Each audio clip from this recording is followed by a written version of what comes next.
Hello everyone. Again I came with a new chapter, new interesting chapter, more related chapter. As you see, class 9 chapter atoms and molecules, but most related with the class 10. Especially I make this video for class 10 students because first chapter of chemistry of class 10, chemical reaction and equations, and this is the most important chapter because this chapter most related with the reaction part, and this chapter class फिर से मैं आपको बता दूं कि ये chapter class 9 का है, बट आपको मैं क्लास 10 के स्टूडेंट के लिए मैं रिवीजन के तौर पे बना रहा हूँ। क्यों बना रहा हूँ? क्योंकि ये चैप्टर, बिना ये चैप्टर का आपको केमिस्ट्री का एक भी चैप्टर क्लास का नहीं समझ में आएगा। मीन्स क्लास 10 का, क्लास 10 में आप जब केमिस्ट्री पढ़ोगे तो ये चैप्टर अगर आपको नहीं आ रहा है तो आप क्लास 10 का एक भी रिएक्शन नहीं समझ पाओगे, एक भी चीज़ का मैकेनिज्म नहीं समझ पाओगे। तो आपका इलेक्ट्रिसिटी आ चुका था, इलेक्ट्रिसिटी का हम सारा लेक्चर दे दिए हैं। इसके बाद हमारा जो चैप्टर था केमिस्ट्री का, फर्स्ट चैप्टर था chemical reaction and equations, but इससे पहले हम क्या किए, ये चैप्टर हम पढ़ा रहे हैं आपको एटम्स एंड मॉलिक्यूल्स। तो क्लास 9 का क्यों बीच में? तो क्लास 10 का वो चैप्टर समझने से पहले आपको ये चैप्टर समझना पड़ेगा, जो कि बहुत बहुत रिलेटेड है। जैसा कि हम यहाँ पर लिख भी दिए हैं कि this chapter is class 9 but most related with class 10। Okay, so हम पढ़ना स्टार्ट करते हैं एटम्स एंड मॉलिक्यूल्स। ये वन शॉर्ट वीडियो होगा, आप इसको आप समराइज वे में समझ लीजिए। इसके बाद आप क्लास 10 का हम लोग 4 चैप्टर जो पढ़ना है केमिस्ट्री में, वो चारों को स्टार्ट करेंगे बेहतरीन ढंग से, और ये एक तरह से आपका बेस का काम करेगा। ठीक है, बेस का काम करेगा। आइए तो पढ़ते हैं एटम्स एंड मॉलिक्यूल्स, जो कि मोस्ट रिलेटेड है क्लास 10 से। अगर आप ये नहीं पढ़ते हैं तो आपका क्लास 10 का केमिस्ट्री का हम बात कर रहे हैं, एक भी चैप्टर समझ में आने वाला नहीं है। तो ये बेसिक चैप्टर है जो कि एटम्स एंड मॉलिक्यूल्स है। तो हम देखते हैं एटम्स एंड मॉलिक्यूल्स। देखो जैसा कि हम यहाँ पर लिख दिए हैं, ये पूरा NCERT का लाइन है, और कुछ इंडियन फिलोसफर हिस्ट्री है। ये एटम का हिस्ट्री है कि कैसे एटम डेवलप हुआ, कैसे डिस्कवरी हुआ, किसने बताया, कौन फिलोसफर आया, ये सब कुछ है। तो 2-3 साइंटिस्ट का नाम दिया गया है, इंडियन है, 2 इंडियन हैं, 2 ग्रीक हैं। NCERT में ये लाइन दे रखा है, कुछ इंपॉर्टेंट लाइन हम निकाल के रख दिए हैं, आप लोग इसे नोट कर लो। तो पहले समझ लो इसको कि इंडियन फिलोसफर आए। सबसे पहले महर्षि कानंद एक इंडियन फिलोसफर आए। 2 इंडियन फिलोसफर है, एक महर्षि कानंद है, पकुधा कत्यायमा है। पकुधा कत्यायमा, देखो नाम देखो, पकुधा कत्यायमा, ठीक है, और महर्षि कानंद, ठीक है। तो इंडियन जो फिलोसफर है महर्षि कानंद, वो क्या बताए कि अगर आप डिवाइडिंग मैटर पे जाते हो, आप अपना बायोलॉजी का ही तो एग्जाम्पल लो। वहाँ पर अगर बॉडी, किसी ह्यूमन बॉडी को आप पढ़ने जा रहे हो तो क्या देखते हो? पहले ऑर्गन होता है ना उसके पास, उसका एक बॉडी है ना। बॉडी से एक ऑर्गन सिस्टम से एक बॉडी का निर्माण हुआ है। ऑर्गन सिस्टम क्या चीज़ से बना हुआ है? किसी ऑर्गन से मिल करके बना हुआ है ना, किसी ऑर्गन से मिलकर ऑर्गन सिस्टम बना हुआ है। फिर टिश्यू से, फिर सेल से, मतलब डिवाइडिंग मैटर है, एकदम इसमें बटा हुआ है। तो वही कह रहा है कि if you go on the dividing matter पदार्थ, we shall get smaller and smaller particles. ठीक है, आपको छोटा छोटा पार्टिकल्स मिलता जाएगा। अल्टीमेटली अंत तक, मतलब लास्टली आपको क्या मिलेगा? अ stage will come when further division will not be possible. क्या सेल को आप बांट सकते हो? नहीं बांट सकते। सेम उसी तरह दीज पार्टिकल्स कॉल्ड परमाणु, उस पार्टिकल्स को बोल दिया परमाणु। ठीक है, एक अनदर साइंटिस्ट आया, इसको परमाणु बोला, याद रखना कि परमाणु, ठीक है, महर्षि कानंद बोला। फिर अनदर इंडियन साइंटिस्ट आए, वो पकुधा कत्यायमा, वो क्या बताए कि these particles normally exist in combined form. जैसे अगर आप एटमॉस्फेयर में अगर ऑक्सीजन को देखते हो तो वो ना एटम के फॉर्म में नहीं होता है, मॉलिक्यूल के फॉर्म में होता है, O2 के फॉर्म में एग्जिस्ट करता है। ठीक है, तो यही कह रहा है कि these particles normally exist in the combined form which gives also various forms of matter. ठीक है, आगे आ जाओ। फिर ठीक है, 2 साइंटिस्ट आ गए, ये बताए कि भाई परमाणु है, ये बताए क्या कि ये डिवाइडिंग मतलब अगर आप कंबाइंड फॉर्म में एग्जिस्ट करता है मैटर। ठीक है, ठीक। इसके बाद अराउंड द सेम एरा, उसी एरा में, उसी दशक में जो है ना, एक एंशिएंट ग्रीक फिलोसफर आए। डेमोक्राइटस एंड ल्यूसिपस। डेमोक्राइटस एंड ल्यूसिपस, जो कि कौन थे? ग्रीक फिलोसफर थे। ये दोनों कैसे थे? इंडियन फिलोसफर थे। ये क्या बताया कि स्मॉलेस्ट पार्टिकल कॉल्ड एटम्स। उस स्मॉलेस्ट पार्टिकल्स को देखो, हमारे भारतीय फिलोसफर जो थे, हमारे भारतीय फिलोसफर जो थे वो बोले परमाणु, ये क्या बोले, ये एटम्स बोल दिए। तो आप जैसा जानते भी होंगे कि एटम्स को ही परमाणु कहते हैं। तो भाई ये याद रखना कि हमारे इंडियन जो थे वो एकदम अपना मातृभाषा यूज किए परमाणु, और ये लोग बोले क्या एटम्स है, ठीक है, जो कि क्या होता है, इंडिविजुअल होता है। ठीक, हिस्ट्री ऑफ एटम हम यही आपको ज़्यादा नहीं, इसमें 4 साइंटिस्ट का याद रखना है। कौन कौन, महर्षि Kanand, पकुदा Katyayan, Democritus and Leucippus, बस 4। तो 4 में क्या है, दो इंडियन हैं, दो क्या हैं, वो ग्रीक हैं, ठीक है, एंशिएंट ग्रीक फिलोसफर, ठीक है। तो बस इतना, और ये हिस्ट्री था, ठीक है। इससे लगभग क्वेश्चन नहीं आएगा, ये आपको समझने के लिए था, ठीक है, ये समझने के लिए था, और इससे क्वेश्चन नहीं आने वाला, इससे कुछ रिलेट नहीं करने वाला है, ठीक है।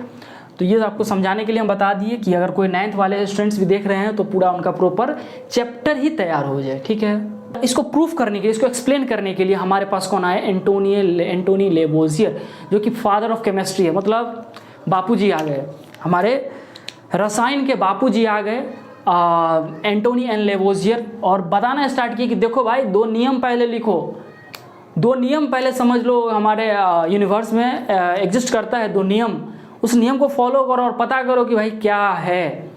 तो 2 नियम दिए, law of conservation of mass और law of constant proportion, okay. तो law of conservation of mass और law of constant proportion Antoine Lavoisier दिए। एंटोनी लेवोजियर दिए दोनों लॉ, तो क्यों दिए, एक्सप्लेन करने के लिए, भैया आप क्या ये एग्जिस्ट करता है या नहीं करता, मतलब ऐसा करने के लिए, ठीक है। लॉजिकली कह दिया, इसके पास कोई प्रूफ नहीं था तो उसको वैलिडेट नहीं किया गया कि भैया ये ऐसा नहीं है। तो एंटोनी एन लेवोजियर आए, जो कि हमारे पता ही है केमिस्ट्री के कौन है, बापू है, फादर ऑफ केमिस्ट्री एंटोनी। और ये एस्टेब्लिश किए एलिमेंट और कंपाउंड में डिफरेंस पता किए सबसे पहले, उसके बाद 2 नियम दिए, एलिमेंट और कंपाउंड में डिफरेंस पता किए, पता करके दिए कि हाँ ये डिफरेंस है, और क्या ये 2 नियम दिए, law of conservation of mass and law of constant proportion, ठीक। जैसा कि हम यहाँ पर लिख दिए कि सारा जो है सो बेस्ट था क्या चाहिए, फिलोसफिकल कंसिडरेशन पर, मतलब ये फिलोसफर दिए हुए थे, तो ये कोई एक्सपेरिमेंट तो किए नहीं थे, ये ऐसे लोग थे जो दर्शन शास्त्र पे रखते थे कि भाई क्या कैसे होता है, उस पर विश्वास रखने वाला, दर्शन शास्त्र पर विश्वास रखने वाला फिलोसफर कहलाता है। फिलोसफिकल कंसिडरेशन पर बेस्ट था, आधारित था, ठीक। तो by end of the 18th century तक तो ये सारा वैसे ही था, कोई इस पर वैलिडेट नहीं किया गया कि कोई इसको प्रूफ चाहिए ना, एक्सपेरिमेंट होना चाहिए इस पर। तो by the end of 18th century the difference between element and compound पता किया गया, establishing 2 important law of chemical combination, मतलब ये सब एक्सपेरिमेंट करके पता किया गया, किसके द्वारा, एंटोनी एन लेवोजियर, मतलब डिफरेंस बताया एलिमेंट और कंपाउंड में, और एस्टैब्लिश किया 2 इंपॉर्टेंट लॉ, एस्टैब्लिश किया 2 important laws, okay, by Antoine N Lavoisier. बस इसके बाद एंटोनी एन लेवोजियर का 2 नियम स्टार्ट, 2 नियम कौन कौन सा है बताओ तो। सब पहला है law of conservation of mass, law of conservation of मास। अब यहाँ से जो है ना 10th क्लास में लॉ ऑफ कंजर्वेशन ऑफ मास, अब यहाँ से स्टार्ट हो गया तुम्हारा, ये हिस्ट्री तो ठीक है नहीं पूछता है। Law of constant proportion, law of constant proportions, बात आया समझ में। लॉ ऑफ कंजर्वेशन ऑफ मास, अब देखो तुम अगर पढ़े होगे क्लास 10 का फर्स्ट चैप्टर, तो उसमें law of conservation of mass का एकदम स्टेटमेंट तुमको आएगा, वाई बैलेंस्ड केमिकल इक्वेशन, आप केमिकल इक्वेशन को बैलेंस्ड क्यों करते हैं, to satisfy the law of conservation of mass. तो क्या कहता है law of conservation, total number of atoms of reactant side is equal to the, must be equal to the total number of atoms in the product side.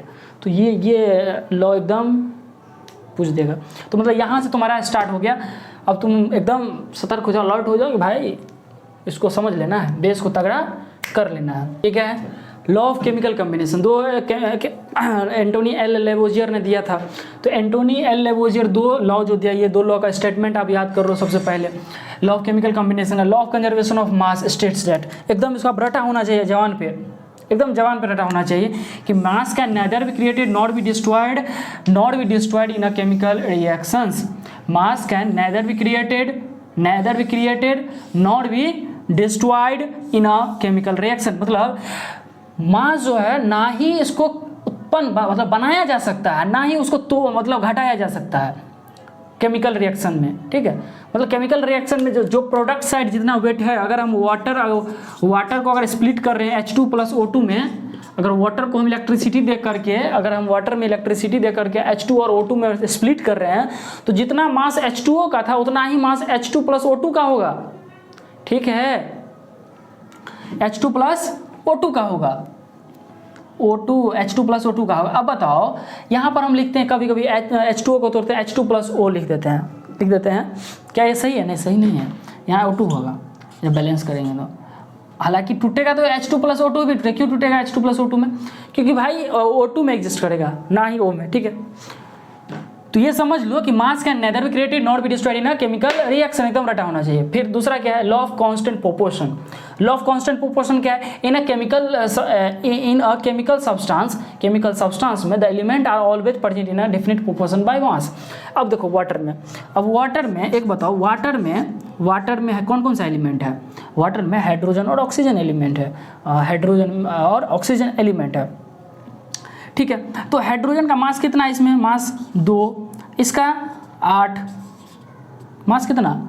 नहीं 16, क्योंकि 8 तो इसका atomic number था 16, तो 2:16। अगर हम इसको कट कर दें 1:8 आया क्या? मतलब 1:8 रेशियो होगा वाटर मतलब वाटर मॉलिक्यूल्स में हाइड्रोजन और ऑक्सीजन का जो रेशियो होगा 1:8 होगा। अगर अमोनिया का लेते हैं, NH3 का लेते हैं तो इसका कितना होता है? नाइट्रोजन का 14 और इसका कितना है? 3। मतलब ये रेशियो होगा अमोनिया में। मतलब अमोनिया मॉलिक्यूल का, अमोनिया में नाइट्रोजन और हाइड्रोजन का जो रेशियो होगा वो 14:3 होगा। ये ना ही चेंज होगा, नहीं कुछ हो सकता है। मतलब केमिकल रिएक्शन से होने से पहले और केमिकल रिएक्शन होने के बाद दोनों का रेशियो जो है सेम होगा। मतलब chemical substance element are always present in a different proportion by mass. ठीक है, in a chemical substance the element are always present in a different proportion by mass. और इससे आप क्या समझे कि mass can neither be created not be destroyed. ठीक है, mass can neither be created not be destroyed. एक बताओ, तुम जैसे किसी कोई भी रिएक्शन लिखते हो, जैसे हम लिखते हैं CuSO4 प्लस Fe। ठीक है, तो FeSO4 बना देते हो और Cu अलग कर देते हो, ऐसा करते हो। तो ये जो तुम किए, क्या हुआ? यहाँ पर देखो, क्या सब कुछ सेम है? मास सेम है, एटम सेम है, सही, सब सेम है। तो यहाँ पर ये बैलेंस्ड केमिकल इक्वेशन है। इसमें जो है मास रिएक्टेंट साइड भी और प्रोडक्ट साइड भी इक्वल है, तो यही बताता है। तो बैलेंस जो करते हैं हम, वो बैलेंस वो इसी लॉ को सेटिस्फाई करने के लिए। अगर हम कोई आइटम जो है रिएक्टेंट साइड 5 है और प्रोडक्ट साइड 4 ही आइटम है, तो मास तो घट गया। तो मास घट गया तब तो डिस्ट्रॉय कर दिए हम मास का। जब हम रिएक्शन कराए तो डिस्ट्रॉय हो गया मास का, लेकिन डिस्ट्रॉय तो होना नहीं चाहिए, है ना? मास कंजर्व होता है। ठीक है, इसके बाद इसको थोड़ा सा और एक्सप्लेन करने के लिए, मतलब और आइटम के बारे में जानने के लिए फिर आया डाल्टन। ये तो बापूजी तो हमारे कर दिए कि भाई आए सबसे पहले बोले अरे नियम है, तो लो नियम को पालन करो और एकदम एक्सप्लेन करो और स्टडी करो। ठीक है, एक्सटेंसिव स्टडी करो आइटम पर। ठीक, तो यहाँ पर ये एंटोनी एल लेबोजियर तो 2 लॉ दे दिए, एलिमेंट और कंपाउंड में डिफ्रेंशिएट कर दिए। और इसके बाद हमारे आए डाल्टन। डाल्टन जो है सो एटम पर एक्सटेंसिव स्टडी करके एक्सप्लेनेशन दिया कुछ नियम सबका और थोड़ा सा एक्सप्लेन किया। तो ये ना डाल्टन्स जो है सो एटम पर एक्सप्लेन किया, तो डाल्टन्स एटॉमिक थ्योरी दे दिया। मीन्स डाल्टन्स एटॉमिक थ्योरी, उसका कुछ पोस्टुलेट है, 6 पोस्टुलेट है। ठीक है, 6 स्टेटमेंट दिया हुआ है, ये 6 को आपको याद करना पड़ेगा। डाल्टन्स एटॉमिक थ्योरी, तो हम इसके बाद जो पढ़ने वाले हैं वो डाल्टन्स एटॉमिक थ्योरी पढ़ने वाले हैं। तो जैसा कि डाल्टन जो एटॉमिक थ्योरी दिया था, वो डाल्टन एटॉमिक थ्योरी क्या चीज़ एक्सप्लेन कर रहा था? डाल्टन एटॉमिक थ्योरी जो है so law of conservation of मास को एक्सप्लेन कर रहा था। ठीक है, law of conservation of mass और लॉ ऑफ कांस्टेंट प्रोपोर्शन जो एंटोनी एल लेबोजियर जो दिए हुए थे उसको और एक्सप्लेन किया और बताया उसके बारे में। और वो अपना पोस्टुलेट दिया, अपना कुछ और उसके बारे में बताया, पोस्टुलेट दिया। पोस्टुलेट मीन्स होता है क्या है कि उसके बारे में बताना, मीन्स मतलब वो लॉजिकली क्या होगा, वो एक्सपेरिमेंट नहीं किए, मतलब वो लॉजिकली बताए। ठीक है, तो all atoms is made up of very tiny particles. All atoms, पहला जो उसका पोस्टुलेट था वो क्या था? All atoms is made up of very tiny particles called atoms. ठीक है, पहला पोस्टुलेट क्या था? All matters is made up of very tiny particles called atoms. ये पहला पोस्टुलेट था, याद होना चाहिए आपको। atoms are individual particle which can't be created not be destroyed. मतलब एटम को ना ही हम क्या कर सकते हैं, इंडिविजुअल पार्टिकल है, मतलब डिविजिबल वाला पार्टिकल नहीं है, इंडिविजुअल विभाजन नहीं कर सकते इसको, और हम डिवाइड नहीं कर सकते हैं, ये पॉसिबल नहीं है, जो और क्रिएट और डिस्ट्रॉय इसको नहीं किया जा सकता है। Atoms of a given element are identical in mass and chemical properties. अब आप इस स्टेटमेंट को आपको याद करके कुछ एक टर्म का याद आया क्या? अच्छा, एटम को कैसे डिनोट करते हैं? एटॉमिक नंबर और एटॉमिक मास कहाँ लिखाता है? चलिए, ये मेरा ये एलिमेंट है, कोई एलिमेंट है तो मेरा एटॉमिक नंबर को हम जेड से डिनोट करते हैं। क्या चीज़ से डिनोट करते हैं? एटॉमिक नंबर को हम जेड से डिनोट करते हैं और एटॉमिक मास को ए से डिनोट करते हैं। ठीक है। ये है एसओ बार। मतलब एसओ बार में तो यही होता है ना, एसओ बार में तो यही होता है कि भाई एसओ बार में क्या होता है कि एटॉमिक मास जो है सो सेम होता है, एटॉमिक मास तो आइडेंटिकल होते हैं, बट एटॉमिक नंबर जो है डिफरेंट होता है। तो एटॉमिक नंबर को हम जेड से डिनोट करते हैं। ठीक, तो एटॉमिक नंबर को हम जेड से डिनोट करते हैं, तो ये डिफरेंट होना चाहिए, एटॉमिक नंबर जो है वो डिफरेंट हो जाए, मास सेम होना चाहिए। तो उसमें कौन से आते हैं? ये मेरा है एसओ बार है। क्या है ये? एसओ बार है, मतलब identical in mass and chemical properties isobar. Isobar कौन कौन से हो सकते हैं? एसओ बार हमारा तुम याद करो कि भाई वो वाला पोटासियम, अर्गन, पोटासियम और कैल्शियम, जिसका मास तो सेम था, आइडेंटिकल मास था 40-40-40, बट उसका एटॉमिक नंबर जो है डिफरेंट था। तो इसमें क्या, हम एक एग्जांपल अगर ले लें तो एग्जांपल में हो जाएगा क्या पोटासियम कितना पे? 19 पे, इसके पहले अर्गन, पोटासियम और कैल्शियम। ठीक है, लिख लेगा। इसके बाद क्या है? Atoms of different element have different masses and chemical properties. यहाँ पर मास डिफरेंट है, तो मास डिफरेंट है तो क्या होगा? एसोटोप। कौन? एसोटोप के बारे में ये बता रहे हैं, एसोटोप के बारे में बता दिए। तो एसोटोप में कौन होगा? एसोटोप में तो बहुत सारे हैं। एसोटोप में बात करें तो कार्बन, क्या बात करें तो कार्बन, हाइड्रोजन, ऑक्सीजन, क्लोरीन, फिर फ्लोरीन, ये 5 हो सकता है। कार्बन का 3, इसका 3, इसका 3, इसका 2, इसका 3। ठीक है, हो जाएगा ना। अब एटम्स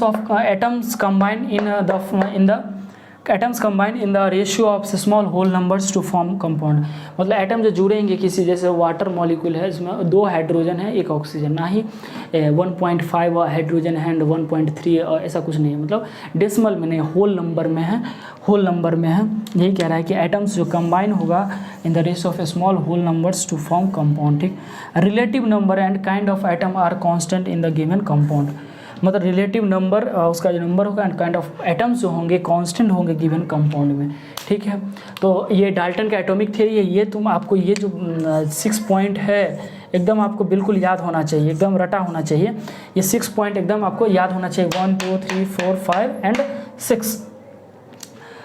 ठीक है, और ये जो है ना डिनोट करते हैं, किसी एलिमेंट को ऐसे करके डिनोट करते हैं, ये मेरा एटॉमिक नंबर, ये एटॉमिक मास। ठीक है, आपको दिक्कत नहीं होना चाहिए।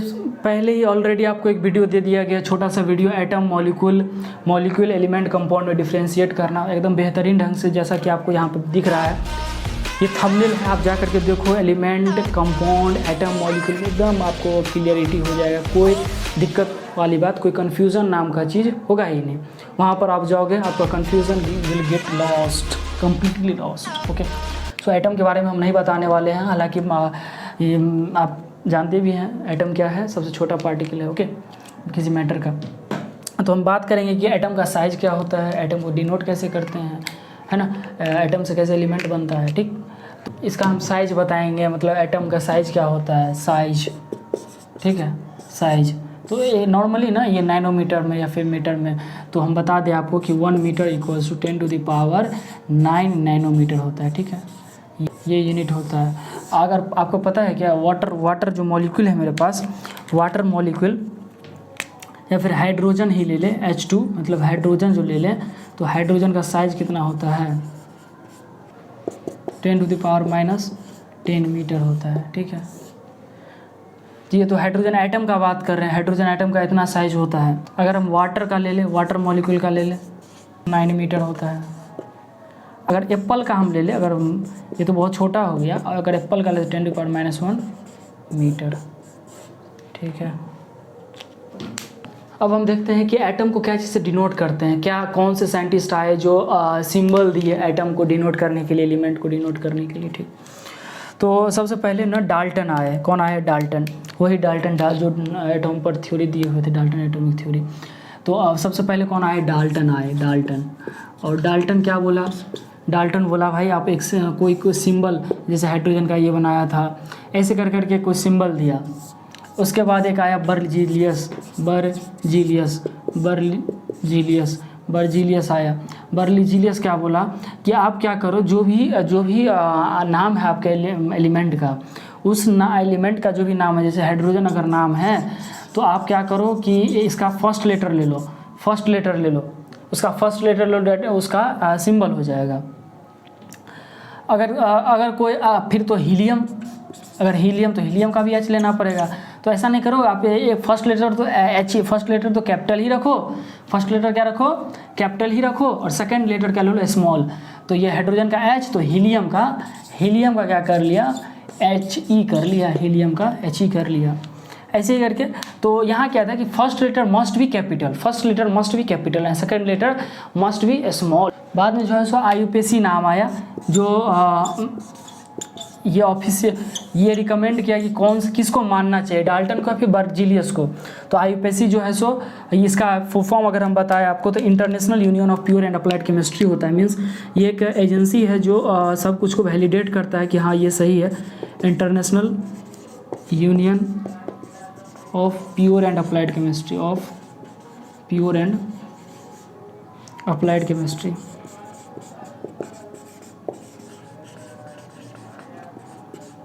समझ रहे बात? मतलब international union of pure and applied chemistry, ये जो है सो वैलिडेट करता है किसी भी कोई भी जो एक्सपेरिमेंट होता है, साइंटिस्ट जो देते हैं बना करके, तो उसको वैलिडेट करने का काम ये करते हैं। ठीक है, ये एक एजेंसी है केमिस्ट्री का। जितना आप ऑर्गेनिक केमिस्ट्री पढ़ोगे तो IUPAC name and common name that is यहीं से आया हुआ है। तो ठीक है, एक जो बताया गया है वो एटॉमिक मास है। क्या है? Atomic mass. एटॉमिक मास क्या होता है? तो एटॉमिक मास जो है ना, हम रिलेटिव एटॉमिक मास पढ़ते हैं यहाँ पर। ये जो तुम कार्बन 12 का बोलते हो, तो mass of carbon C12 is equal to the mass of one atom, वो होता है रिलेटिव मास होता है। ये क्या है? एटम में, व्हाट इज एटम में हम पढ़ रहे हैं एटॉमिक मास। ये क्या पढ़ रहे हैं? Atomic mass. तो ये एटॉमिक मास पढ़ रहे हैं। अब देखो एटॉमिक मास को समझना थोड़ा सा आपको समझना पड़ेगा अच्छे से। एटॉमिक मास क्या है कि एटॉमिक मास किसी रिलेटिव में, अब जैसे हम अगर आप गांव घरों में या फिर आपके यहाँ भी होता होगा कि किसी भी चीज़ को हम ले लेते हैं और कहते चलो ये 1 kg है। तो कैसे 1 kg? उसको मेजर किए हुए हैं कि हाँ ये तौल करके लाए, वेट करके लाए हैं कि यस ये 1 kg का है, चलो अभी 1 kg से हम दूसरा को उसको तौलते हैं, तो ये रिलेटिव कर लिए ना। तो उसी तरह यहाँ पर किसी भी चीज़ को ले जाए, मतलब कार्बन 12, कार्बन का आइसोटोप होता है, कार्बन 12, 13 एंड 14। तो कार्बन का 12 जिसका मास था उसका आइसोटोप लिया और क्या किया, उसको इससे जो है ना मापना स्टार्ट किया कौन कितना मास है। इसको कैसे लिखते हैं? Mass of one atom is equal to mass of carbon 12 atoms. ठीक है, बस। अब आते हैं हम मॉलिक्यूल्स पर। ठीक है, मॉलिक्यूल्स पर, एटम के बारे में कुछ पढ़ लेना। अब हम आते हैं मॉलिक्यूल्स पर। अब एटम से जो है मॉलिक्यूल फॉर्म होगा ना, एटम से मॉलिक्यूल फॉर्म होगा। अब एक चीज़ यहाँ पे समझ लो एटम में कि मोनो एटॉमिक, डाई एटॉमिक, देखो यहाँ से बनता है मोनो एटॉमिक,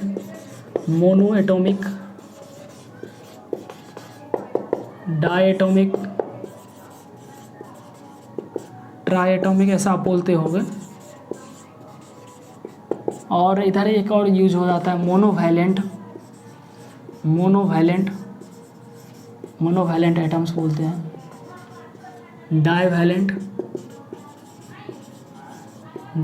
एटम्स। ठीक है, तो मोनोवैलेंट क्या है? जिसका वैलेंसी 1 हो, सोडियम का वैलेंस कितना होता है? 1। जैसे सोडियम, कौन आएगा? सोडियम और क्या पोटासियम आ सकता है क्या? एकदम आएगा। डाईवैलेंट में कौन आएगा? डाईवैलेंट में मैग्नीशियम आएगा। मैग्नीशियम कैल्शियम आएगा। यह क्या होता है डायटोमिक मोनो एटॉमिक, जो एक एटम के फॉर्म में एग्जिस्ट करता हो। जैसे कैल्शियम, मेरा कैल्शियम Ca2 नहीं लिखते हैं हम। अब डायटोमिक H2 O2 H2 और O2। और नाइट्रोजन जो होता है वो N3 होता है। नाइट्रोजन क्या होता है N3 होता है। तो वही है मोनो एटॉमिक डायटोमिक, ये सब कुछ टर्मिनोलॉजी है, उसको आपको समझना पड़ेगा। मोनोवैलेंट डाइवैलेंट, ठीक है। अब हम आते हैं मॉलिक्यूल्स पर।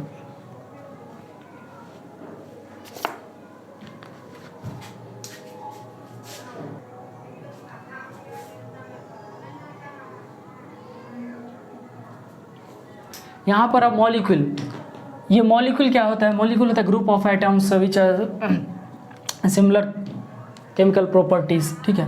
तो H2 जैसे है तो 2 एटम्स ऑफ हाइड्रोजन है, तो ये मॉलिक्यूल है, मॉलिक्यूल है H2O। इसके बारे में पूरा पढ़ाए हैं, और यहाँ पर हम नहीं बताएंगे, यहाँ पर हम नहीं बताने वाले हैं। आप जाके ये वीडियो देखो, सब समझ में आएगा। बहुत बेहतरीन से हम बताए हैं, शॉर्ट वीडियो है, मतलब बहुत कम मिनट का, 8 या 10 मिनट का लगभग में है। अब जाके देखो, यहाँ पर हम सीधा आते हैं चार्ट पर। ये चार्ट देखो, ये आपका कुछ आयंस का चार्ट है, ठीक है। इस आयंस से वाले चार्ट को आप पढ़ो, समझो। ये चार्ट एकदम इम्पोर्टेंट है, लगभग यही चार्ट जो है ना इम्पोर्टेंट है इस चैप्टर का, उस चैप्टर समझने के लिए, उस सारा चैप्टर को समझ, रिएक्शन पार्ट को समझने के लिए। तो ये पार्ट को आप समझो।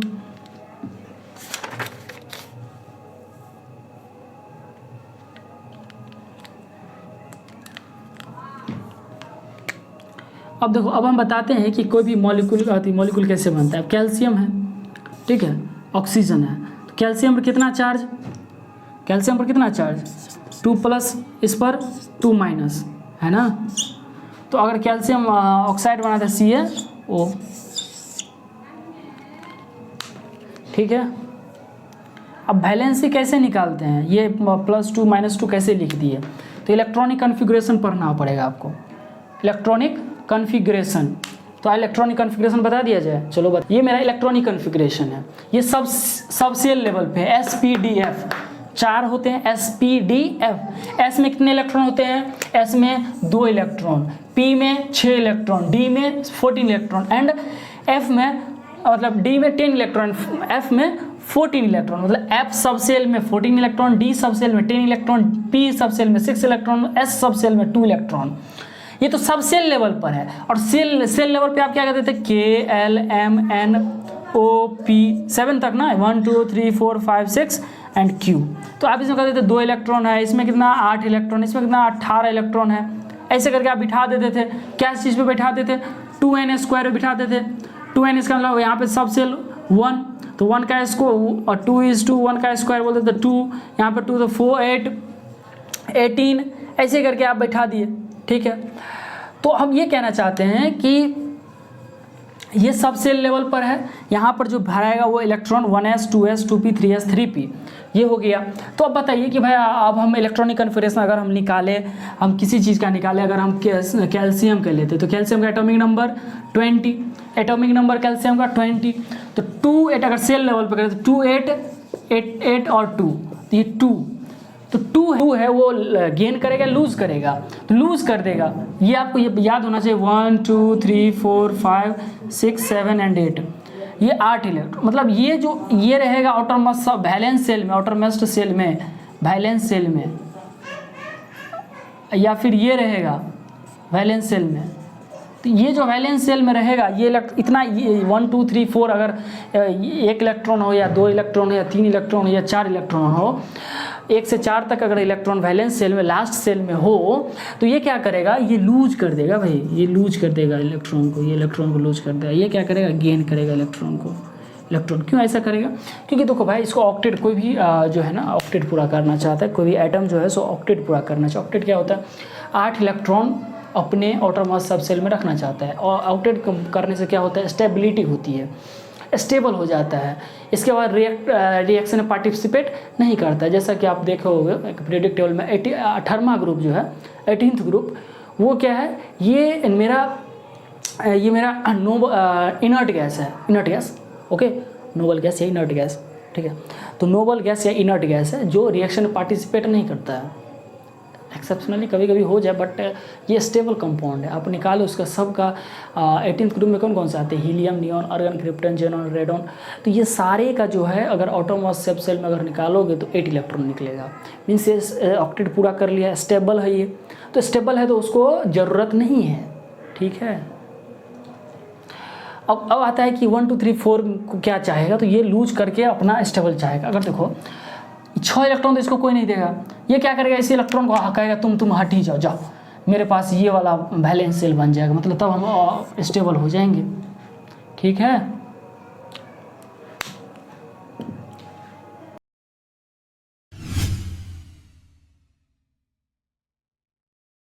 अब ये इलेक्ट्रॉनिक कॉन्फ़िगरेशन समझाने के बाद अब तो आपको पता चल गया वैलेंस सेल क्या होता है, वैलेंस सेल में कितने इलेक्ट्रॉन होंगे, कैसे इलेक्ट्रॉनिक कॉन्फ़िगरेशन किया जाता है।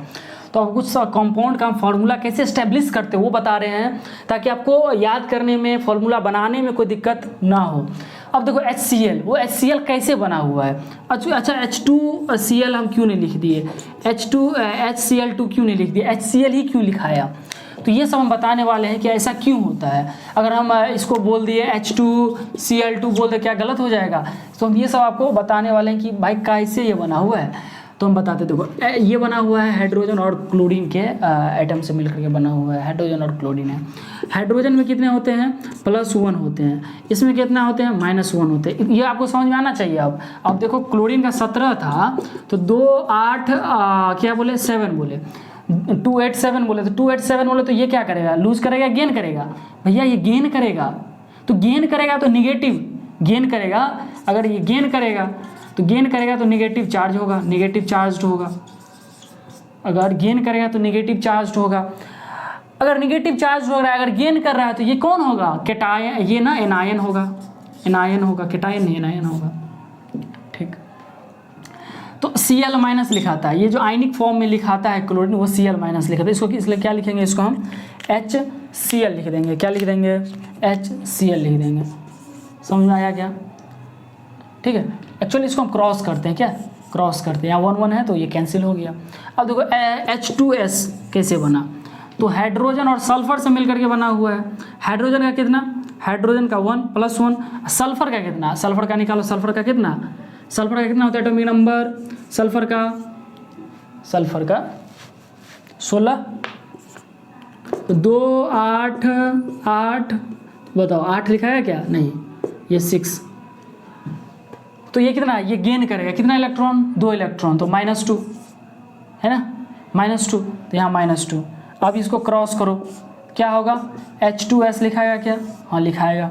चलो नेक्स्ट पर चलो, नेक्स्ट क्या है, CCl4, मतलब इसको कहते हैं कार्बन टेट्राक्लोराइड। मतलब C और Cl से मिलकर बना हुआ है। कार्बन का कितना 4, क्लोरीन का कितना -1, इसका +4 निकाल लो, या आपको पता है। अब क्रॉस करो इसको, तो CCl4 होगा क्या। दूसरा पर चलो, मैग्नीशियम और क्लोरीन पर। मैग्नीशियम का कितना +2, क्लोरीन का कितना -1। भाई निकालो मैग्नीशियम का कितना 12, तो 2 8 और 2, तो 2 क्या करेगा, निकाल देगा क्या, लूज कर देगा तो क्या पॉजिटिव चार्ज होगा, क्या पॉजिटिव चार्ज, तो +2 लिखाएगा क्या, हाँ लिखाएगा, तो +2। इसको क्रॉस करो तो MgCl2 लिखाएगा क्या, हाँ लिखाएगा, ठीक। अब नेक्स्ट पर चलो, Al2O3, तो Al और O से मिलकर बना है। तो एल्युमिनियम कितना होता है 13, तो 13 होता है तो +3 होगा क्या, इसका कितना होगा -2 होगा क्या, कर लो एकदम आएगा। तो Al2O3 होगा क्या, बिल्कुल होगा। इलेक्ट्रॉनिक कॉन्फ़िगरेशन होगा तो एकदम याद हो जाएगा, ठीक है। और ये आयन वाला आप पढ़ लो, एकदम हो जाएगा। अब एक लास्ट टॉपिक बचा हुआ जो है कि क्या है मेरा मोल कॉन्सेप्ट। क्या है mole concept, last topic mole concept. अब मोल क्या होता है, मोल क्या होता है, देखो लिख दिया है मोल कॉन्सेप्ट, बहुत इंपॉर्टेंट है मोल कॉन्सेप्ट, आप समझ लो मोल कॉन्सेप्ट बहुत इंपॉर्टेंट है, मोल कॉन्सेप्ट आपको समझना बहुत जरूरी है। मोल कॉन्सेप्ट क्या है, mole of 1 mole of a substance is equal to 6.022 × 10⁻23 unit is called Avogadro number. मतलब मोल क्या है, 1 मोल अगर बोल रहा है कि 1 मोल कार्बन ले रहे हैं तो 1 मोल कार्बन कहने का मतलब है कि Avogadro number is equal to the Avogadro number, मतलब एवोगाड्रो नंबर के बराबर ले रहा है, ठीक है। ठीक 1 डजन जिस तरह, तो वो अब बता रहा है एनसीईआरटी बता रहा है कि जिस तरह 1 डजन में 12 यूनिट होता है, 1 डजन में 1 दर्जन में 12 होता है, ये 1 पेयर में 2 होता है, उसी तरह 1 मोल में इतना यूनिट होता है 6.022 × 10⁻23। तो हम बोल रहे क्या कि भाई 1 मोल कार्बन लो, तो 1 मोल कार्बन लो मतलब इतना यूनिट कार्बन लो, इतना आइटम कार्बन लो, इतना आइटम्स कार्बन लो। भाई एक आइटम 6.022 × 10⁻23 आइटम्स 1 मोल में, मतलब 1 mole carbon means 6.022 × 10⁻23 items, okay. अगर हम बोल रहे हैं 1 मोल वाटर तो 6.022 × 10⁻23 मॉलिक्यूल्स। तो यहाँ पर यही बता दिया भाई, ये क्लियर होना चाहिए, एकदम क्लियर, कोई डाउट इसमें नहीं। मोल कॉन्सेप्ट आप पढ़ रहे हो, मोल कॉन्सेप्ट क्या है, वो 1 मोल ऑफ ए सब्सटेंस, किसी भी चीज़ का 1 mole is equal to Avogadro number. 1 mole carbon बोला तो इतना पार्टिकल्स, इतना आइटम कार्बन ले रहा है ये। जिस तरह वो 1 डजन में 12 यूनिट होता है, 1 पेयर में 2 यूनिट होता है, उसी तरह 1 मोल में 6.022 × 10⁻23 यूनिट होता है, ओके। अब मोलर मास क्या होता है, मोलर मास होता है mass of 1 mole of element और कंपाउंड। अब हम 1 मोल तो निकाल लिए कि 1 मोल हम कार्बन लिए, कुछ लिए। अब 1 मोल का मास कितना होगा, 1 मोल कार्बन लिए, 1 मोल कार्बन का मास कितना होगा, तो 1 मोल कार्बन का मास कितना होगा वही निकालना है कि कार्बन है, जैसे हम कार्बन एग्जांपल लिए कि 12U। अब U क्यों लिखे, अब जो एटम ये जो लिखा हुआ है तुमको पीरियोडिक टेबल में 12U, तो ये यूनिफाइड मास में लिखा है, 12 ग्राम नहीं लिखा हुआ है पीरियोडिक टेबल में, ये U लिखा हुआ है, U या AMU मतलब यूनिफाइड मास लिखा हुआ है, ठीक है, यूनिफाइड मास लिखा हुआ है 12U, और 12U तो है इसका मास। अब कितना हम ले रहे हैं, 6.022 × 10⁻23 ले रहे हैं, तो ये क्या हो जाता है, 12 ग्राम के बराबर हो जाता है। अच्छा, तो ये समझो कि 1 ग्राम जो है तो एवोगाड्रो नंबर के बराबर है, 12U × एवोगाड्रो नंबर, मतलब इतना था।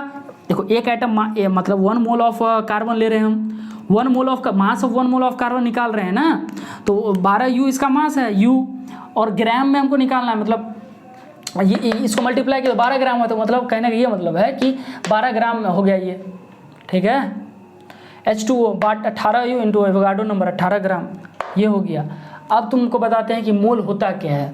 अब मोल मतलब मोल को हम डिनोट करते हैं स्मॉल n से, मोल इक्वल्स टू मास बटे molar mass, mass given mass बटे मोलर मास,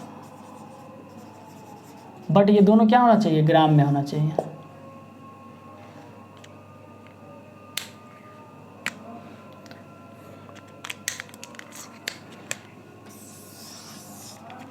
अच्छा, अगर हमको एटॉमिक नंबर निकालना पड़ेगा,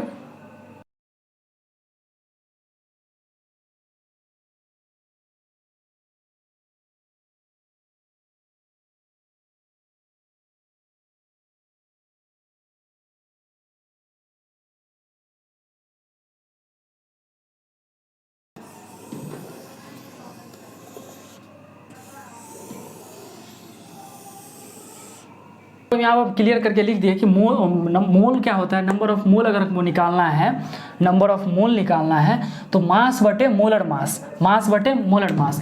अगर H2O है, H2O अगर है, यहाँ पर क्या है, अगर H2O है, हाइड्रोजन का अगर हमको निकालना है, मोल निकालना है, कितना मोल है इसमें, ऑक्सीजन है मतलब, या फिर हाइड्रोजन है, कुछ भी है, ऑक्सीजन ले लेते हैं, तो कितना मोल ऑक्सीजन है इसमें, तो मास निकल लिखेंगे कितना, तो 16, मास कितना होता है ऑक्सीजन का 16, और मोलर मास मतलब उस टोटल का, मोलर मास आता है ना, मोलर मास है तो कितना होगा मोलर मास, मोलर मास हो जाएगा 2 इसका 18 मतलब इतना हो गया कि क्या चीज़, नंबर ऑफ मोल हो गया ऑक्सीजन का, ठीक है, ऑक्सीजन का निकाला।